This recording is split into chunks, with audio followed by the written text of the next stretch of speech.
오늘은 우리가 이스마엘, 그러니까 이삭의 이복 형이 되는 이스마엘에 관한 내용을 저와 여러분이 나누기를 원하는데요. 이 이스마엘은 이 이삭보다 한 14살 형 되는 그런 차이가 있었죠. 그런데 이제 그 집안에 이스마엘이 태어나고 나서 한 10여 14년 정도 흐르고 나서 누가 태어났냐면 이삭이 태어났습니다. 이삭이 태어나고 나서는 얼마나 큰 기쁨이 있었겠어요. 정말 노년에 100세가 다 돼서 이 낳은 아들이 얼마나 참 기쁨이었고 자랑이었고 웃음꽃이 피는 그런 상황이었는데, 그때 함께 자라고 있었던 이스마엘이 이삭이 점점 자라니까 이렇게 좀 놀리고 성경에는 희롱했다, 조롱했다 이렇게 표현이 되어 있는데, 그런 모습들이 엄마 사라의 눈에 보였는가 봅니다. 사라는 이제 이 모습을 보고서 마음에 어려움이 있죠. 아무래도 자신의 아들이 이렇게 어려움을 당하고 있는 모습을 어떤 엄마든지 지켜보는 것이 어렵잖아요. 그런데 이 엄마 이 사라가 고민을 하다가 이제 아브라함에게 이 하갈과 그 여종인 하갈과 이스마엘을 내어 보내십시오, 내어 쫓으십시오 이렇게 얘기하는 거죠. 그랬을 때 이 아브라함이 고민하기 시작했다고 성경은 기록하고 있습니다. 그러면 여기서 우리가 이런 질문을 해볼 수 있습니다.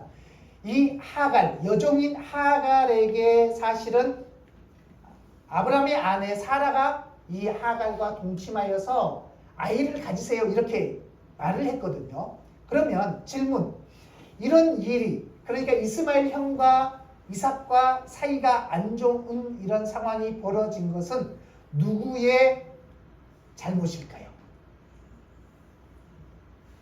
하갈일까요? 하갈이 혹시 이스마엘에게 시켰을까요? 아니면 사라?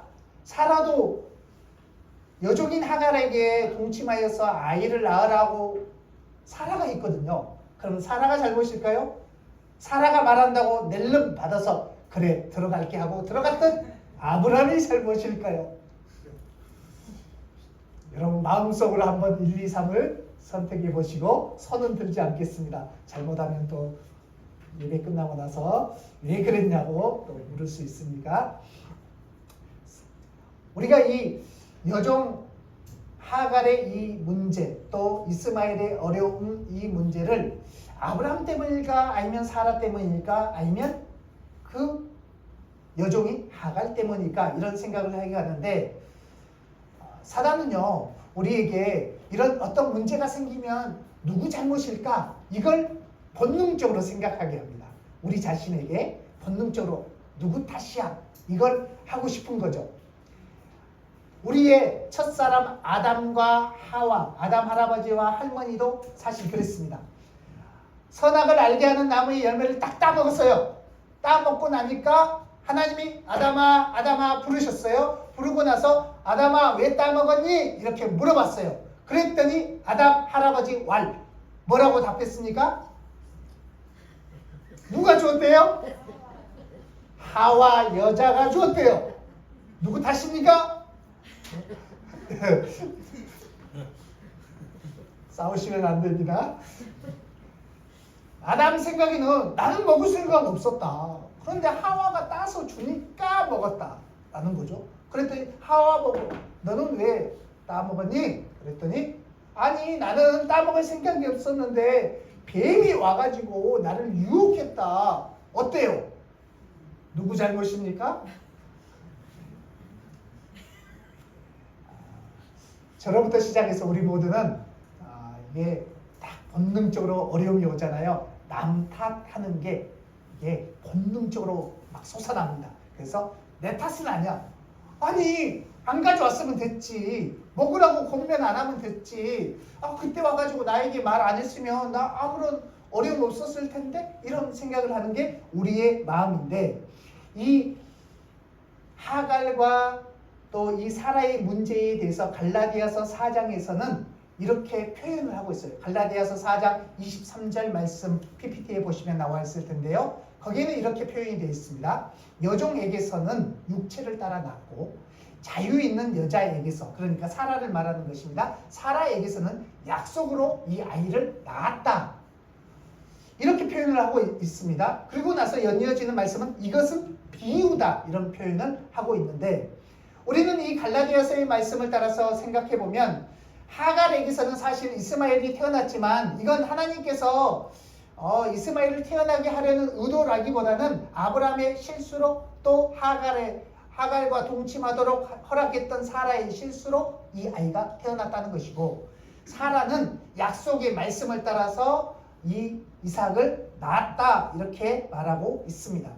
그러면 이 말씀 가운데서 우리는 이런 생각을 할 수가 있습니다.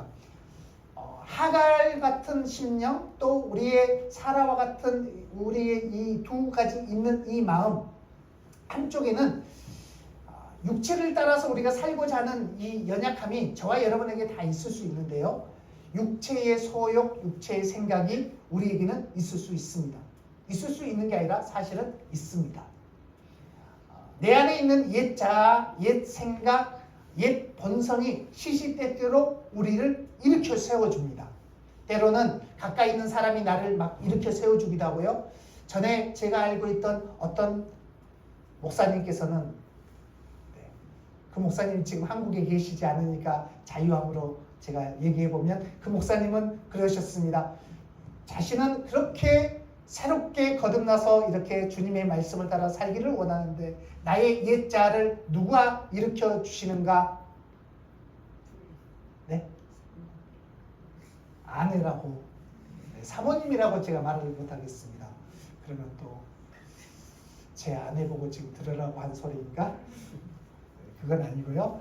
사모님이 가끔 이렇게 일으켜 주신대요. 그러면 불쑥 살아나더라, 이렇게 쪼크로 얘기하셨던 목사님이 계셨는데, 우리 모두는 비단 목사님 가정뿐이겠어요. 우리 저로부터 시작해서 우리 모두는 우리 옛자가 불쑥 이렇게 나타나고 생겨나고 또 없어지지 않고 이런 삶을 살게 되는데, 우리가 창세기 21장의 이 본문의 말씀으로 다시 한번 들어가서 지금 아브라함과 이 사라와 하갈과 이 삶 가운데 어떤 본성이 있는지를 다시 한번 보자고요. 우리가 11절 말씀, 우리 창세기 21장 11절 말씀을 한번 보여주십시오. 11절에 보면 아브라함이 그의 아들로 말미암아 그 일은 무슨 일이에요? 이스마엘이 이렇게 조롱하고 이렇게 놀리고 이런 일로 말미암아 사라가 내쫓으십시오 이렇게 말했던 그 일로 말미암아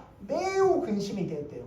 그러니까 매우 근심이 되어서 얼마나 정말 힘들었겠어요.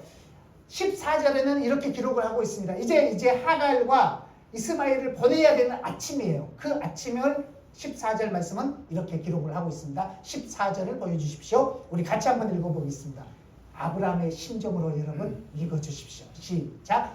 아브라함이 아침에 일찍이 일어나 떡과 물 한 가죽 부대를 가져다가 하갈의 어깨에 메어주고 그 아이를 데리고 가게 하니, 잠깐만요. 우리가 보면 아브라함이 아침에 일찍 일어났다는 것은 밤잠을 잘 잤다는 거예요? 못 잤다는 거예요? 네, 제가 막 말이 꼬이고 있습니다. 밤잠을 제대로 못 잤다는 거겠죠. 밤잠을 설치고 아침에 일찍 일어났을 거라고 제가 상상의 나래를 펴봅니다. 그리고 이걸 상황으로 한번 생각을 해보면 떡과 물 한 가죽 부대를 가져다가 하갈의 어깨에, 여종의 어깨에 메어주고 이제 그만 가시오 이렇게 말을 하는 거죠. 그랬을 때 하갈 쉽게 갔겠는가? 여보, 난 갈 수가 없어요. 아브라함, 아니 가야 해. 사라가 가라고 했어. 그런데 여기에 사라만 가라고 했는가? 하나님도 보내라고 말씀을 하신 거죠. 그러니까 곁에 있는 이스마엘 그 아들은 아빠 저 갈게요 이렇게 했겠어요? 아빠 저 못 가요. 저 보내시면 어떻게 해요? 갈 수 없어요. 막 이렇게 막 매달렸지 않겠어요. 그럼에도 불구하고 아브라함이 이 하갈과 이스마엘을 보낼 수밖에 없는 그런 상황에 있습니다. 데리고 가게 하니 이후에 보면 하갈이 나가서 브엘세바 광야에서 방황했다. 갈 데가 없었다는 것이죠. 어디로 가야 할지 모르는 그런 상황이었다는 것입니다. 이 하갈과 이스마엘을 보내기 어려워하는 이 아브라함의 한편의 마음에는 옛 정도 있고 수십 년 얼마나 여종으로서 또 아이를 낳고 나서 한 4년 5년 가까이 된 이 시간 동안 쌓인 정이 있지 않아요. 그러니까 이게 쉽게 떨쳐버리기가 어려운 거예요. 우리의 옛 자아를 왜 떨치기가 어려운가? 정이 들어서 그래요. 그러니까요, 이 안 좋은 것 같고도 이 정이 들어요. 좋지 않은 습관을 왜 떨쳐버리기 어려운가? 얘가 좋거든. 우리가 딱 떨쳐버리고 나서도 왠지 좀 보고 싶어. 왠지 좀 전의 모습으로 돌아가고 싶은 마음이 우리의 마음이라는 것입니다. 이 아침 저와 여러분들, 특별히 우리 옛자, 이 사순절 기간 맞이하는 우리 모두에게 옛자를 떨쳐버리시기를 주님의 이름으로 축복합니다. 떨쳐버리십시오. 오늘 빠이빠이 하시기를 바랍니다. 이 하갈과 이스마엘은 정말 이 어려운 가운데서 광야에서 방황을 하는데 그가 화살 한바탕쯤 되는 거리에서 서로 마주보고 울었다 이렇게 기록을 하고 있습니다. 그러니까 화살을 한번 딱 쏘았을 때 한 몇십 미터, 30미터, 40~50미터 되는 거리, 그러니까 바로 눈앞에서 울 수 없고 상당한 거리를 두고 서로 바라보면서 하갈과 이스마엘이 울고 있었습니다. 이 울음소리에 누가 반응하는가? 하나님이 반응하셨습니다. 하나님이 이 아이의 울음소리를 들으신 거죠. 이 아이의 울음소리를 들으면서 오늘 본문에서는 이렇게 기록을 하고 있습니다. 17절에 보면 제가 한번 읽어볼 테니까 들어보십시오. 하나님이 그 어린아이의 소리를 들으셨으므로 하나님의 사자가 하늘에서부터 하갈을 불러 이르시되 하갈아 무슨 일이냐 두려워하지 말라 하나님이 저기 있는 아이의 소리를 들었다 말씀하고 있습니다. 우리는 이 여인과 이스마엘 두 사람이 기도하였는데 하나님이 들으셨다 이게 아니고 하나님을 찾아서 주여 이렇게 삼창했는데 들으셨다가 아니고 울고 있었는데 하나님이 들어주셨다는 거예요. 이건 무엇을 말씀하시는가? 하나님은 우리 믿음의 사람들 우리가 도덕적으로 완벽했기 때문에 우리가 하나님 앞에 나오는 것이 아니라 하나님께서 선택하고 하나님께서 은혜를 주셨기 때문에 우리에게 믿음을 선물로 주셨기 때문에 이 은혜 때문에 우리가 주님 앞에 나오는 것입니다. 그러니 19절 말씀처럼 하나님은 이런 은혜를 주십니다. 19절을 한번 보십시오. 19절을 같이 한번 읽어보겠습니다. 시작. 하나님이 하갈의 눈을 밝히셨으므로 샘물을 보고 가서 가죽 부대에 물을 채워다가 그 아이에게 마시게 하였더라. 아멘. 하갈의 눈을 누가 밝혀주셨다고 쓰여 있습니까? 하나님이 밝혀주셨대요. 하갈이 막 열심히 울어가지고 거기에 새롭게 눈이 밝혀졌다 이게 아니고 하나님이 그 눈물을 흘리고 있었던 하갈, 앞이 깜깜한 하갈의 그 상황 속에 개입해 주셔서 하나님이 돌보기 시작하셨고 하나님이 음성을 들려주셨고 하나님이 찾아오셨고 하나님이 그 눈을 열어주셨다는 거예요. 그 열어주셔서 샘물을 보고 가서 물을 먹을 수 있도록 또 앞에 길을 열어주시는 것을 보게 되는 것입니다. 우리는 하나님의 이 은혜를 이 사순절 기간에 이렇게 묵상하게 될 것입니다.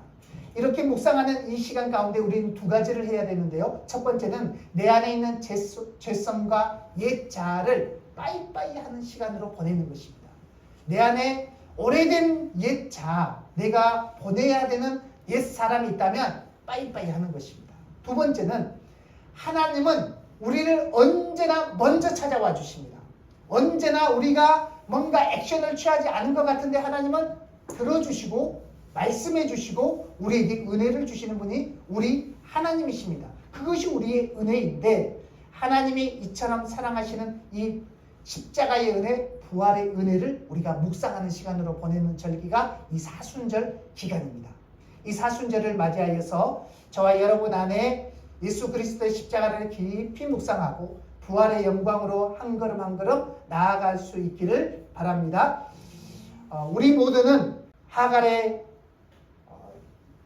울음소리를 듣고 하나님께서 그 눈을 밝혀주시고 은혜를 주신 것처럼 우리의 삶 가운데 하나님이 주신 은혜를 묵상하는 것은 우리 옛자를 품고 있는 자기 자신을 향해서 우리가 이렇게 선포할 수 있는 힘이 생겼다는 것입니다.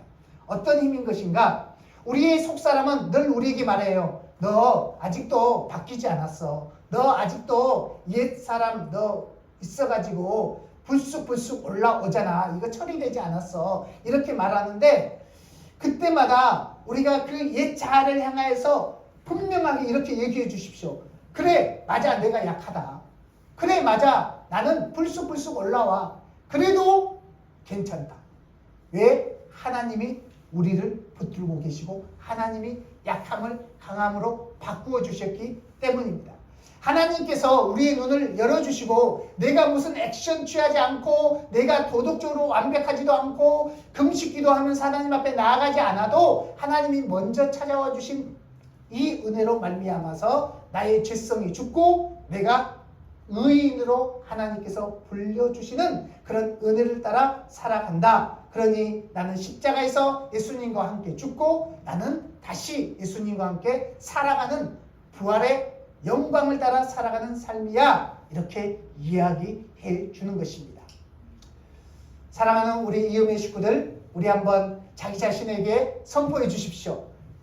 하나님이 괜찮다고 하십니다. 우리 이렇게 한번 선포해 주겠습니다. 우리 자신에게 우리 가슴에 한번 손을 얹고 하나님이 괜찮다고 하셔. 시작. 하나님이 괜찮다고 하셔. 한 번 더 선포해 주겠습니다. 하나님이 나의 눈을 열어주셨어. 하나님이 나의 눈을 열어주셨어. 맞습니다. 저와 여러분의 삶에 하나님이 열어주신 은혜가 있습니다. 하나님이 들어주시는 은혜가 있고요. 하나님이 찾아와 주시는 이 은혜가 있습니다. 이 사순절 기간에 우리 모두에게 하나님이 찾아와 주실 거예요. 각 사람에게 가장 알맞은 방식으로 찾아와 주실 것인데 이 은혜를 따라 살아가는 우리 모두가 되시기를 축복합니다. 우리 기도하겠습니다. 오늘 우리 기도할 때는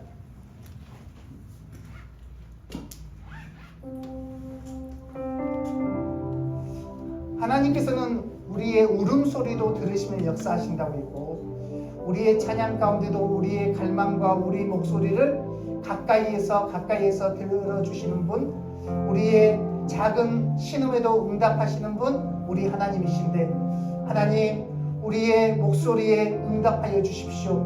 우리의 가라앉은 심령 가운데 말씀하여 주십시오.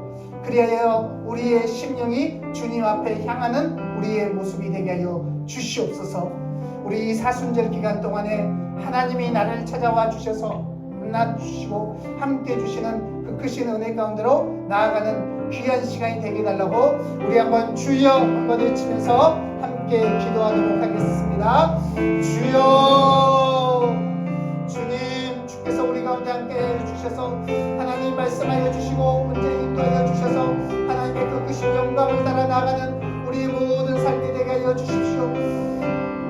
하갈의 음성을 들어주시고 이스마엘의 울음소리를 들어주셨던 하나님의 그 크신 은혜와 사랑을 우리가 고백하며 나아가는 것은 우리 모든 심령 가운데 하나님 가장 알맞은 방식으로 찾아와 주십시오. 아버지 하나님께서 우리의 옛자를 끊어버리고 옛자를 처리하고 옛자를 우리가 버리고 우리가 주님 앞에 나아갈 수 있도록 힘을 주십시오. 하나님 이 일을 감당해 갈 수 있도록 우리 한 분 한 분 모든 우리 사랑하는 이음의 식구들의 심령 가운데 하나님 함께하여 주시고 아버지 하나님의 특별한 은혜 가운데로 나갈 수 있도록 역사하여 주시기를 바랍니다. 주님께서 들으시면 하나님은 은혜를 베푸시고 주님이 들으시면 우리 가운데 길을 열어주시고 주님이 들으시면 아버지 하나님의 크신 사랑으로 덧입혀 주시겠다고 말씀하여 주셨사오니 하나님 이 은혜가 우리 모두의 은혜가 되게 하여 주시옵소서. 주의 성령님께서 우리 한 분 한 분의 삶을 만져주시고 길을 열어주시고 하나님의 그 풍성한 사랑으로만 함께하여 주시옵소서.